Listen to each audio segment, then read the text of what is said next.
Hello and welcome to the channel, where today we're going to have a look at how to build your list in Warhammer 40,000. I'm joined today by Rich Gwatkin. How are you today, Rich? Yeah, I'm good. Looking forward to this discussion and got lots of different things that we can talk about. Rich is a really great player and has been scoring really high with his Deathguard in tournaments in 9th edition consistently, and was actually featured by Goonhammer recently. So Rich, I know this is something that you spent a lot of time thinking about when it came up with your list. So what are the things we need to think about when we're building a list in Warhammer 40,000? Yeah, so I think there are three main things you want to be looking at when you're designing an army list for 9th edition missions. First, the objective placements, where the objectives actually are on the battlefield. Secondly, the primary mission and how to score that. And then third, the secondary missions and how to optimize your army for the secondary missions and how to deny your opponent's secondary missions. Absolutely. So, objective placements then. So what are we talking about here? How do the objective placements change each mission for people who aren't particularly familiar with the competitive rules packs?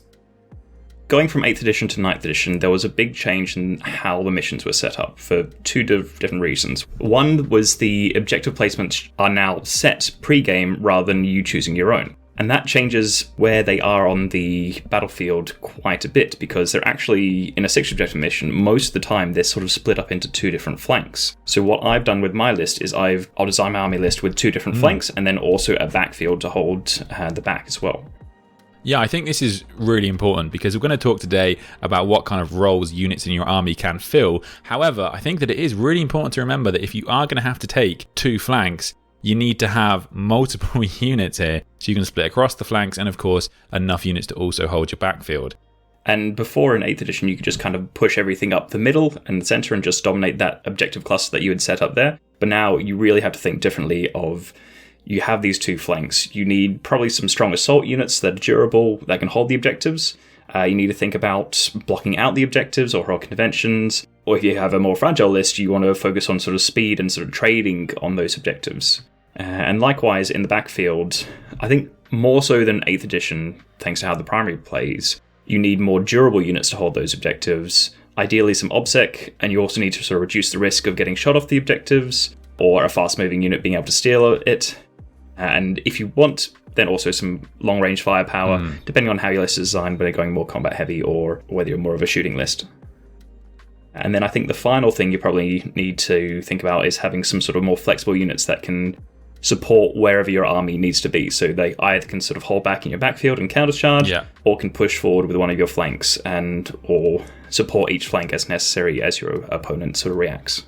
Yeah, I really like that. I think that it's important to remember that units in your army can fill multiple roles. You do need to make sure that ideally every type of role is filled. However, the more flexibility you have in your army means that those skew lists are less likely to cause a massive problem for you, which are always going to be a thing in the game. So how I sort of design my army lists is I try to go for about 25% for each sort of flank. So 25% of your points, if you're a 2,000 point army, spend about 500 points on one flank, 500 points on another flank, 500 points in your backfield, and then about 500 points on these sort of flexible units that can either push forward with your flanks or stay back and support your backfield. Yeah, that's a good thing people can take away to put into their armies. So I think one question I have personally is, how do you build your list to have a countercharge element in it? Are these units you're taking specifically for a countercharge, or are these more flexible units that can do both and be aggressive? That tends to be where I'll use my flexible units. I'll design my backfield that it has a little bit of countercharge potential in it, depending on sort of what it is, but I do like to use those flexible units to either stay back in case I need a countercharge, or they can push forward. Because you don't always need a countercharge unit if you're up against, say, like a Tau gun line or something like that. So if they're in your more sort of flexible pile of units, they could then just push forward with your flanks and really sort of take the objectives in the midfield while your flanks might be pushing further on into the opponent's home objectives. So have you got any advice for people who aren't playing Deathguard maybe, so armies that don't have those super resilient OBSEC units? How would you go about holding your backfield with armies like this? So, GSC being a classic example, what would you recommend players like myself do? Yeah, so I think you still need some units to hold the objectives in your backfield. Try to look at ways where you can build some durability into that. I usually look for ways you can get OBSEC in your backfield as well. Because if people start to come around and sort of push and harry your backfield, then you need to make it not as easy for them to take your objectives. If they can just put sort of 1 or 2 models on there and then suddenly they've denied your primary, that can be a big issue. So if you have some OBSEC on there, that's great. If you have a transport on there, it can be good, depending on who you're up against.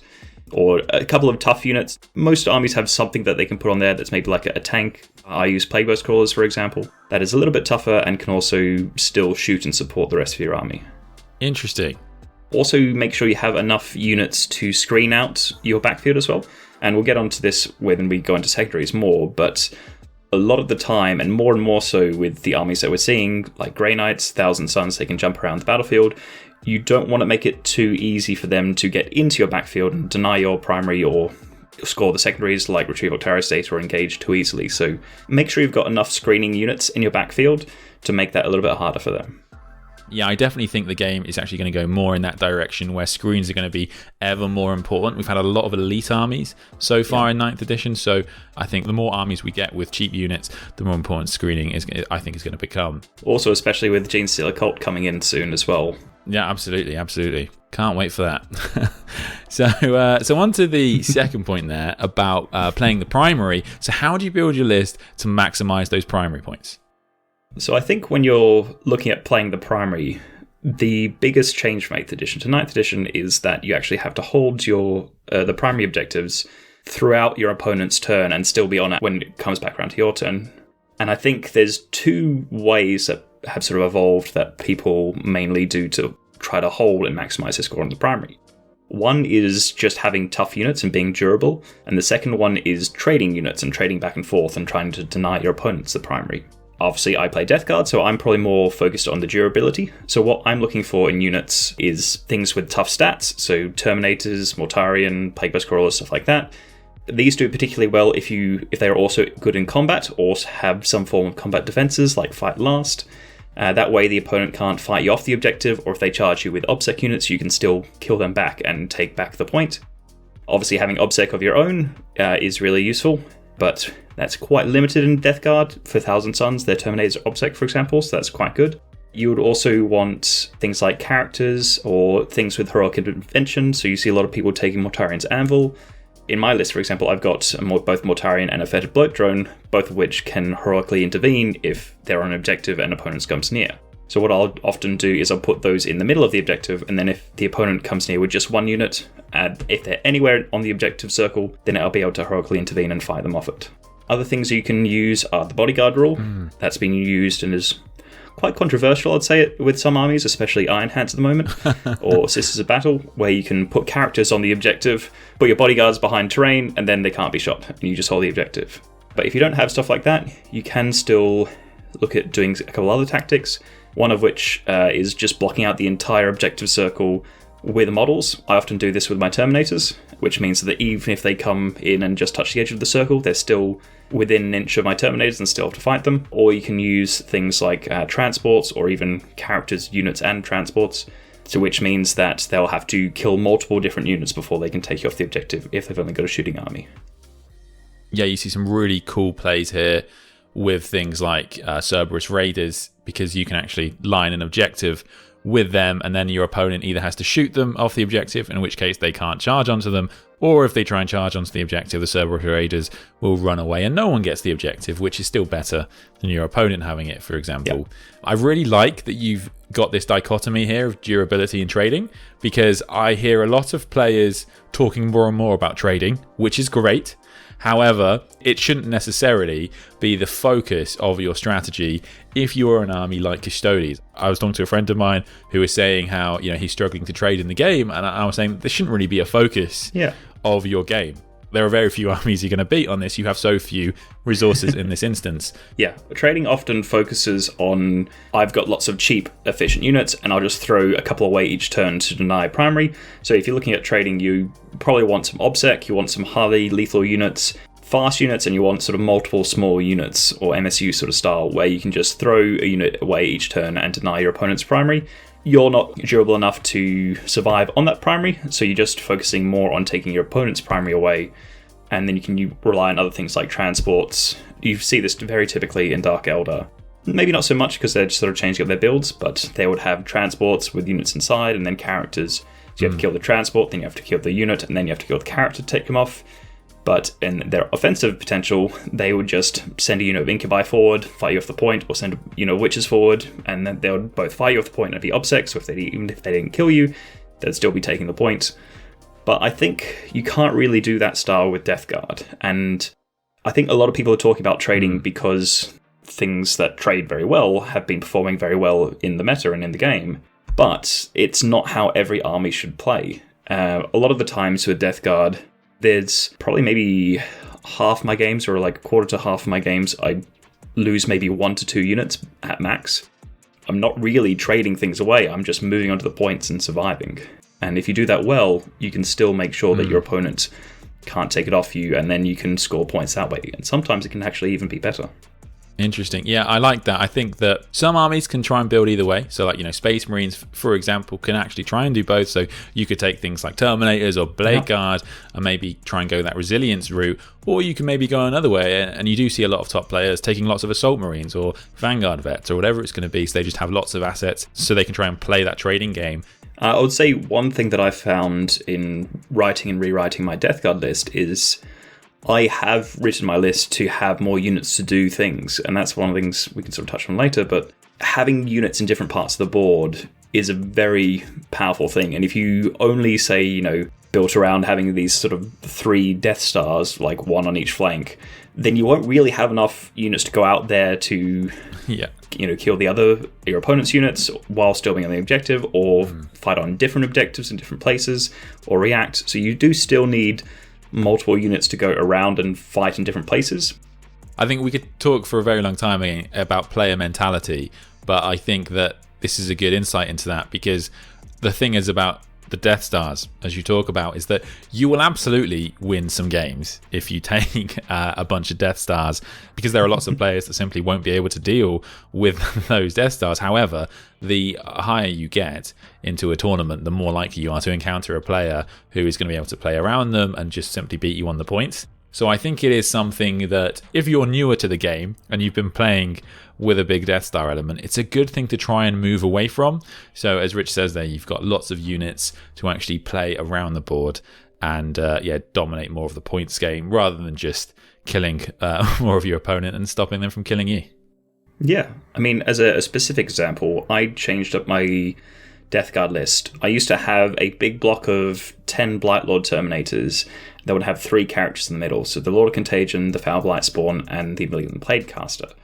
And that could only be in one place at one time. It would dominate that position on the board, but you had to play it very carefully, and you had to choose your position in a very careful manner to be in the right place at the right time. And what I found was it was actually better to reduce that unit a little bit down to about 8 Blight Lords, take out the Malignant Plaguecaster, and that would give me enough points to get in a unit of 3 Death Shrouds. Now that could also still support the Blight Lords at the same time. It can countercharge anything off it. There are ways you can position it where they have to charge both units. If you've got Mortarian's Ammo, you can heroically intervene into them. It can support the characters if all the Blight Lords died, because they've still got the bodyguard rule. But what it also allows you to do is you can then split off and try to take 2 points. So say if you're playing Vital Intelligence, there are 2 objectives on each flank. You can actually split across and take both of those objectives, where before you could only maybe take 1, or have to be in between both of them. So on to secondaries, which I would suspect would be one of the most interesting parts for Deathguard players, because I think a lot of Deathguard players do quite well at holding the mid-board, and so as we talk about durability, getting those primary points. So how do you get the secondary points though? Because in a list like yours, which has Mortarion in it, you're going to have fewer units than a lot of other armies might have. So how do you go about building your army to score those secondary points? My journey with Deathguard has been basically how to score secondaries. Because I started with a list that had Mortarion in it, because that's why I built my Deathguard list. But at first I played with 3 units of 10 Poxwalkers. It's what most people do. Most people have. They might have sort of, up to 40 or 50 Poxwalkers. But that's sort of the quote-unquote competitive choice for your troops. So most people put those in. They're a great unit, and they play the primary very, very well. But I found myself really frustrated with playing them because they lock you out of so many secondaries due to not being able to do any actions. So what I found in my list is I actually dropped the Poxwalkers and took some Plague Marines and some other infantry units instead. Because I found that my old Deathguard list was very good at scoring about 9 to 10 on most of the secondaries that I was choosing, but I wasn't getting anywhere near of scoring 12 to 15 on them, which means that in every game that I was going to, I was automatically 10 to 15 points down on my secondaries points, and that can be really hard to make up in a close game. No, I think that's a particularly good example. I know the Poxwalkers have a specific rule there, but generally I think it's really important, as we were talking about earlier, how Rich splits his army into 4 parts. It's important that you have that 25% of your army that is going to be able to score you secondary points as well. So across the 2 flanks, it's going to be really necessary that you'll be able to get those points. So I think how I sort of built my army to maximize secondaries is I looked at which secondaries there were. And first you have to think about, and especially in a competitive sense, you have to think about what can and can't be denied by your opponent, what's easy to score, what your game plan is, and what secondaries would fit into that. So I immediately ruled out basically anything that my opponent could deny or deny quite easily. There are a couple of exceptions to this, but that's kind of a good baseline to start off with. So anything that was scored in my next command phase, the opponent could easily just shoot that unit away and then they wouldn't be able to complete the action.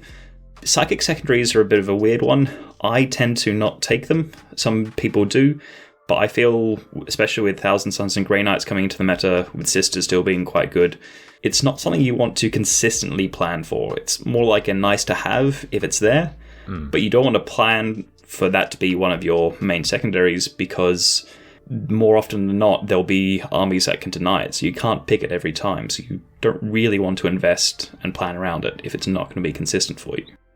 Yeah, I totally agree. I think that there should definitely be 2 secondaries that you're very comfortable taking, and then, there should probably be about 2 more that you're okay to take if your opponent doesn't give anything up. At the very minimum, of course, the top armies have 3 secondaries that they will, jump to every single game. Yeah, ideally you want at least 2. If it's not possible to pick objectives that your opponent can't deny, there are still some good ones that you can passively score. So, for example, to the last and Race of Banners, your opponent still has a chance to deny those, but they have to come to you, and if they don't engage you, you can sort of just hide away and score an easy 10 to 15 on each of them. But yeah, so building your list with secondaries in mind, I would say I always try to build my list with at least 1 Battlefield Supremacy and at least 1 Shadow Operations secondary. So those are, Battlefield Supremacy is about standing in places on the battlefield, and Shadow Operations is about doing things in places on the battlefield.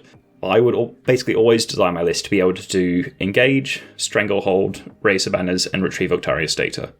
Because that way you've got 4 different options, and you can look at where the objectives are at the start of the game, you can look at your matchup, and you can start to think about, sort of in that deployment phase, in that choosing secondaries phase, you can think about how the game is going to play out, where you need to be on the table, and then based on where you need to be on the table, then you can choose which secondaries fit through that. Rather than saying, if you're just supposed to be in a small triangle of objectives because they're going to come to you, you don't want to be picking Engage, because then you have to push forward away from where you know you should be to win the primary.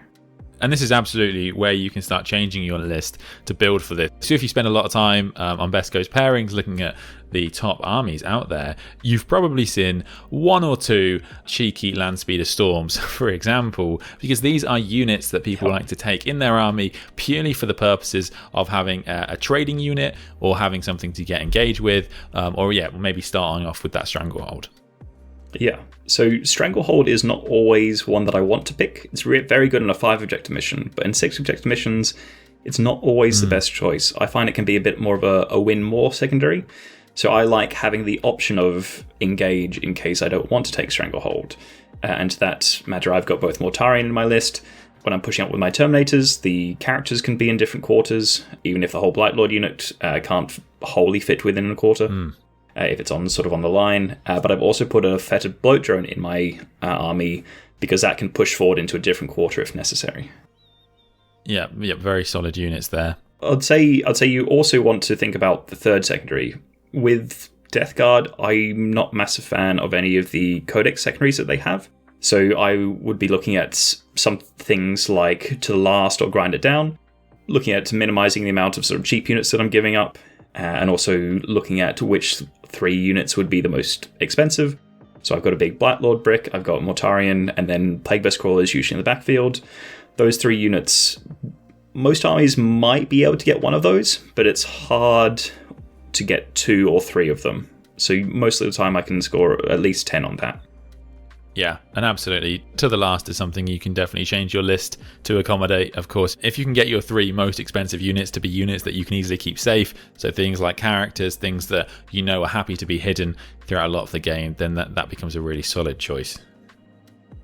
Well, I'd say what you don't want to do is you don't want to rely on taking something like No Prisoners or Bring It Down, and always rely on picking something that your opponent has, because what will happen is they might have designed their list to be resistant to that, and you can also design your list to be resistant to that. But it means that you'll be just left there not picking a third one, or picking a third one that you're not confident with. You definitely want 2 that you're always taking, and you want to sort of pick those based on your game plan, but that you do want to have a third one in mind, which is why I like To the Last for Deathguard.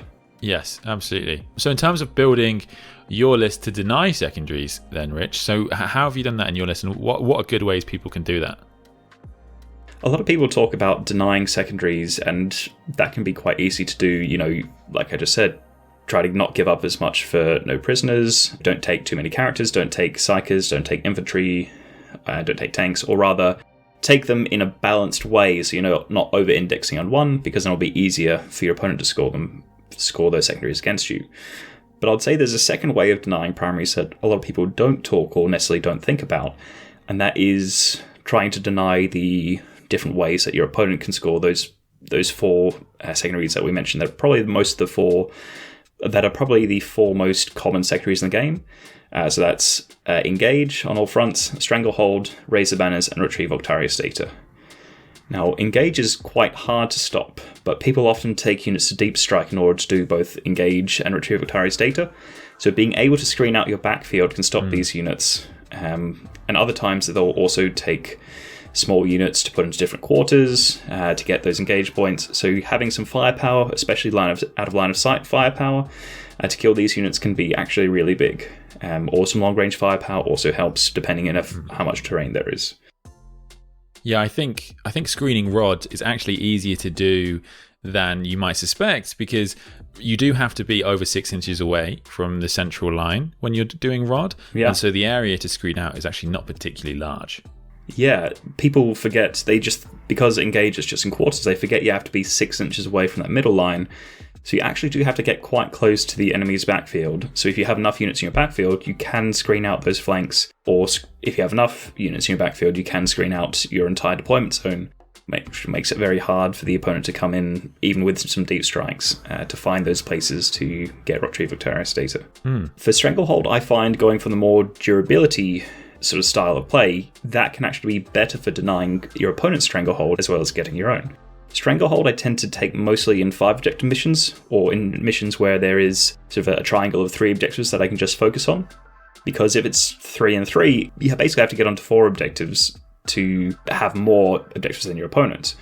What a lot of trading sort of style builds do is they'll just throw something quick onto that objective and, solidly hold 3 and then throw something onto the 4th. That has OBSEC or is just cheap and can die, and that will deny the opponent for a turn, and then they can score Stranglehold. So if you have a durability style build where you've blocked out an entire objective, say with Blight Lords, suddenly they can't throw a unit of 5 witches on there because they'll charge the Blight Lords and then they'll die, and then they haven't got their Stranglehold for the turn. So going for the durability style of play actually can help deny your opponent those Stranglehold points and make it not as good as a pick as they thought it was. Interesting. And then the final secondary to try to deny is Banners, and that's where you need faster units, ideally with OBSEC, to go out and attack your opponent's backfield. This isn't something that Deathguard do very well, but I still have a couple of units like Mortarion and the Fetid Bloat Drone that are fast enough to push back into the opponent's backfield. and left unchecked, they could still take down some banners and do some work there. So you've also got some general list building tips here. So what kind of things can people do in their army generally if they're looking to improve? I would say, on top of what we've already talked about, cutting down the amount of chaff units or buffing units that are sort of spent doing nothing. If you've got a character that's buffing up a certain unit, once that unit's dead, it's not really doing much more. So in my style of list building, I like to minimize those units as much as possible. Instead of taking cultists and poxwalkers, I'll take plague marines because they can actually fight and do stuff and win some small skirmishes. I've taken a bunch of the character support out. For example, I don't take the tallyman, who's quite popular, because he's 70 odd points just to get more command points most of the time. So I would rather have less command points and an extra unit to do something in the battlefield and to be in a different place in the battlefield, because that can help me sort of fight across those points. And on that point as well is also to have more units in more places, like we talked about before, where rather than taking a big unit of 10, maybe take a unit of 7, a unit of 3, and it can be in 2 different places, while this unit of 7 is still probably durable enough to survive the opponent attacking it. And then the last point, and the reason why I really love Plague Marines, is to, if you can, try to skew your defensive profiles. And what I mean by that is, if you have a balanced list against an opponent's balanced list, both offensively and defensively, they will have the right tools to deal with everything. But if you, for example, don't take cultists and poxwalkers and Deathguard list, everything in my list is toughness 5 and reduces damage. So what happens is that the anti-infantry weapons from my opponent don't have anything good to shoot at. In a regular Deathguard list, they will shoot all the heavy weapons at your Terminators, at Mortarion, at your tanks. They'll just have a bunch of shots left over, which they can pour into the Poxwalkers. But what happens if you take out the Poxwalkers is all these sort of anti-infantry shots that are left over go into the Plague Marines, and if the Plague Marines, especially if they're in cover, the shots just kind of bounce off them, and then they actually need to dedicate full resources to deal with these Plague Marines, which means that's less shots going into your Terminators, less shots going into Mortarion, and suddenly it becomes a lot harder to deal with your army because you've taken out those targets for their anti-infantry weapons. So I really liked that you mentioned characters when you talked about chaff. I think that's a really important one, especially for people who are maybe a bit new to Warhammer or the competitive scene. It can be very hard to cut characters because we're all very attached to them. However, especially when you look at something like Space Marines, although you'd look at a lot of the Space Marine characters and go, well, these are pretty good for their points. I feel like they add a lot to the army. When we talked before about how you can, how you need your army to be scoring you points and how you should be having points to fulfill the roles units need to fulfill, characters don't necessarily help you win the game. They can be really awesome, but for example, having a lieutenant might not be as good as having another unit who can get engage or score rot. That's actually more important for getting you points, for example. And I also really liked the idea of building your army to skew a certain way. I think it's a really, really good thing to do. I often really like to take pure mech lists, for example, like you say, then small arms fire is less effective, or you can go the other way, and if you take a full horde, you're happy for your opponent to fire those las cannons at you because, well, you're going to kill a Gorn. I don't really care about that, which is fantastic. But I think it is important that don't skew your list to the degree that then you're going to get some bad matchups. But if you can skew your list in a bit of a way that's going to really help you in some matchups, whilst you're still confident that you're going to be able to take on everybody else, it's going to be a really, really great thing to do. And just on the characters there as well, I think Space Marines are a perfect example of this. When I play Space Marines and I've got a small Salamanders force that I use, I will not choose an Apothecary. Now, lots of people love the Apothecary because it will, resurrect 3 or 4 models a turn or over the course of the game. But I would rather just have those 3 or 4 models from the start that can go into a different place on the board and actually take something out. Now, that's a bit of a playstyle difference where some people prefer the Apothecary. I prefer without the Apothecary. But for me, having more units in different parts of the board means I have more options of way to play the game. And if for example, they hit the unit that the Apothecary is protecting super hard, then you're just left with an Apothecary there not doing much. No, I can totally respect that. I also have dropped the Apothecary many times when I've built Dark Angels lists. I think the other thing about Dark Angels that I found really interesting and might shock a lot of people is if you look at a lot of the top Dark Angels players, they don't take any librarians.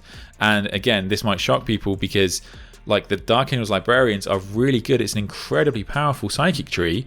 But the thing is, they don't necessarily help you win the game.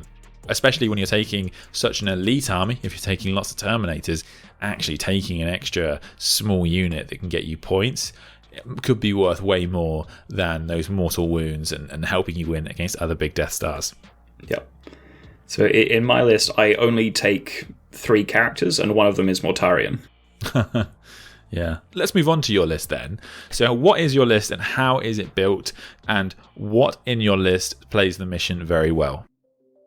So my list at 2,000 points is Mortarion on his own, obviously, and then I've got a Inexorable Vanguard dropping down from the battalion to try to just choose the units that I need rather than all the units that you have to take. So I've got a Lord of Contagion in there, I've got a Foul Blight Spawn, I've got 8 Blight Lord Terminators, 2 units of 3 Death Shroud Terminators, 2 units of 5 Plague Marines, a Fetid Bloat Drone with a Flesh Mower, and then 2 Plague Burst Crawlers.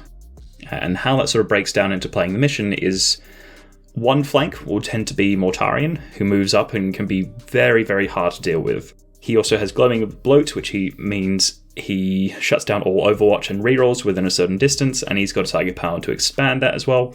He's very tough, he's fast, he's got some heroic intervention so he can dominate those primary objectives. I also really love him because he controls your opponent's target priority, and whenever you can choose what your opponent shoots at, that's a very strong ability. Even if he dies after a turn or two, it's meant that everything else in my army lives. So I know the opponent's game plan for the first 2 turns of the game unless they choose to ignore him. He's also good to the last pick and can help out on getting engaged in all fronts. On the other flank, I've got the unit of Blight Lords with Lord of Contagion and a Foul Blight Spawn. This is another very tough unit. The Foul Blight Spawn gives out probably some of the best combat protection in the entire game, making it very hard to take out the units through combat, and even through shooting, it's still quite hard to do because of all the reduction of damage, toughness 5, 2-up saves, 4-up invulnerable saves. And when they get to an objective, they are large enough that they can actually block out an entire objective, making it very hard for the opponent to steal it away with some little obsec units. It also has a little bit of firepower that can help clear some of those smaller units. The characters can raise some banners. The Blight Lords could retrieve Octaris data in a pinch if I needed them to. It's another good to the last pick, and it can help get engaged as they push forward or even threaten the opponent's home objectives. Interesting. So 2 very, very solid flanks there. Yeah, 2 very, very solid flanks. And then moving on into the backfield, I have 2 units of Plague Marines and 2 Plague Burst Crawlers. Combined, these are just enough to screen out my backfield. And they're also tough enough that they're hard for the opponent to sort of dedicate resources to take out, to open up those places to put their Deep Strikers in. The Plague Marines I especially love because they are tough. They can do some actions where Poxwalkers can't. They are objective secured, so they can hold onto those objectives and make it hard for your opponent to just sort of jump on them and deny them. They're actually quite choppy, and they're strong enough to win some small skirmishes, especially with a couple of different stratagems. They're also, like I said before, they're quite resistant to the anti-infantry firepower. Likewise, the Plague Burst Crawler is very tough. He gives good long-range support. He's got those out of line-of-sight shooting to help either kill those units for engage or retrieve Octaris data, or even to shoot units off primary objectives. They're quite good at that as well. And because they've got some anti-tank profiles on their weapons, they can help pop the opponent's transports, which means you can then assault the insides of those transports to help you fight across those primaries. Because often, without the fire support, you'll find your combat units just charging into transports, and then the opponent gets out onto the objective and you still haven't taken it off them. And lastly, the Plague Burst Crawlers are another good to last pick. Yeah.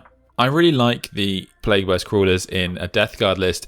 If you've got an army that traditionally doesn't bring a lot of firepower, you should still bring some, or else you allow your opponent to control too much of the game by having this long-range anti-tank firing power, especially because it ignores line of sight. It actually forces your opponent not to just play incredibly cagey and just score their points that way.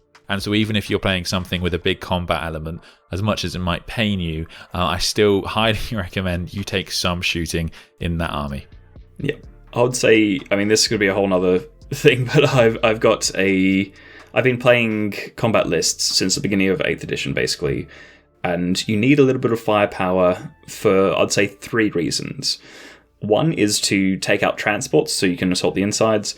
One is to take out screening units so you can actually get where you want to be. And then the last one would be to take out counter-assault units. So if you charge in to a small unit, then they can counter-assault you with something larger. You either want to be able to take out the small unit so you can assault the meteor unit, or you want to be able to shoot the meteor unit so when you assault the small unit, you don't die from the counter-assault. Yeah, absolutely. And so what are your flexible units then? So the last units that I take are 2 units of Death Shroud Terminators and 1 Fetid Bloat Drone with a Flesh Mower. And these kind of help shore up the secondary choices. The 2 units of Death Shroud Terminators can either stay back and act as a counter charge in my backfield, or they can push forward either as a second wave or with the first wave to really control those objectives on the flanks. They also infantry, and they also have deep strike, so if I need to, they can raise banners, they can retrieve Octarius data, they could even, if I wanted to, deep strike into the opponent's backfield, and then that threatens their home objectives. They're very flexible in what they can do. And then I also have the Fetid Bloat Drone. That's tough, that's fast, it's deadly, it has a heroic intervention stratagem, so it can hold an objective just on its own, and if anything comes onto it, it can probably fight off it. Or it can go threaten those backfield objectives, take down banners, get me engaged on all fronts. It's another flexible unit that can support wherever I need it to be.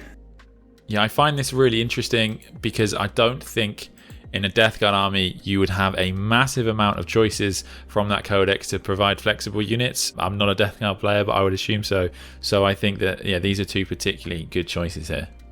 Another one, I've been thinking about mixing this up, maybe getting another Fetid Bloat Drone, or maybe adding a Contemptor in there to add a bit more sort of different profiles for shooting, but that's something I'm still playing around with. But for the moment, I really like the 2 units of Death Shroud Terminators and the 1 Fetid Bloat Drone.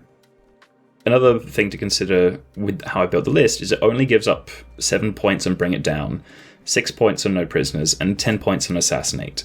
And that 10 points on Assassinate is if you kill 2 characters that are bubbled up by probably 8 to 11 Terminators, and then also Mortarion as well. I haven't come across a list that's done it yet, apart from maybe some old AdMech lists, but it means designing your list in this way to maximize secondaries means that you'll be very reliably scoring points. I think the lowest I've ever scored with Deathguard is maybe 60 points, and after I redesigned my list, the lowest I've scored is about 72, and I most of the time average about 90 points per game. Brilliant. Well, so there we have it. So that's how you can build your list to try and maximize the number of points you're going to get in games of Warhammer 40,000. And we've got a case study there of how you can do it particularly with Deathguard. And as I say, Rich has scored incredibly highly in tournaments and is actually on the Start Competing Goonhammer article. So he's definitely someone that you should listen to. But thank you very much, Rich, for coming on to the channel. No worries. Thanks for having me. And thank you so much for watching this video. I hope you found it really useful. Please do let us know in the comments how you've built your list to maximize points and what kind of things have worked for you. And please do like and subscribe. It does really help the channel. I will see you for the next video. Bye.